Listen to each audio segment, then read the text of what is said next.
देखें, फ़िक़्ह हनफ़ी की रोशनी में हर वो चीज़ महर बनने की सलाहियत रखती है जिसको आप ख़रीदो फ़रोख्त में मबीअ बना सकते हैं। मबीअ उसे कहते हैं जो सामान वग़ैरह जिसको ख़रीदा जाता है और उसके मुकाबले में जो पैसे वैसे देते हैं उसको समन कहा जाता है। तो अब बकरा हो, बकरी हो, मकान हो, सोना हो, चांदी हो, चूँकि इनकी ख़रीदो फ़रोख्त हो रही है तो लिहाजा ये महर भी हो सकते हैं। तो जैसे आपने 2 तोला महर रखा, ये भी ठीक था, और अगर उसकी जगह मकान आप रखते वो भी ठीक था।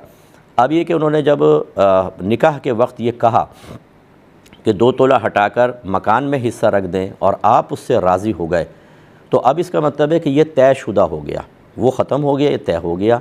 लिखा नहीं उसमें, फॉर्म के अंदर चेंज नहीं किया कि सोना काट के लिखते, ये एक इजाफ़ी चीज़ है। रहमत कौनैन सल्लल्लाहु अलैहि वसल्लम के दौर में तो निकाह नामे का कोई तसव्वुर ही नहीं था। ये तो अब एक कानूनी कार्रवाई पूरी करने के लिए निकाह नामा होता है, वरना निकाह जो होता है वो ईजाब व कबूल का नाम है, जबकि 2 गवाहों के सामने जो 2 मुसलमान आकिल बालिग मर्द हों या एक मर्द और 2 औरतें हों, उनके सामने ईजाब व कबूल हो जाए, निकाह हो जाता है। और महर मुकर्रर करना होता है, और अगर महर मुकर्रर है तो उसको ज़िक्र करना, तब इससे कबूल जो है वो मुकम्मल और ताम होता है, और सब यहाँ पाई जा रही हैं। तो खुलासे कलाम ये कि ना लिखना छोड़ दें। जब आप राज़ी हो गए और आपने कहा कि अच्छा ज़ेवर नहीं, ठीक है, मकान का हिस्सा, निकाह हो गया, तो बस ये हो गया।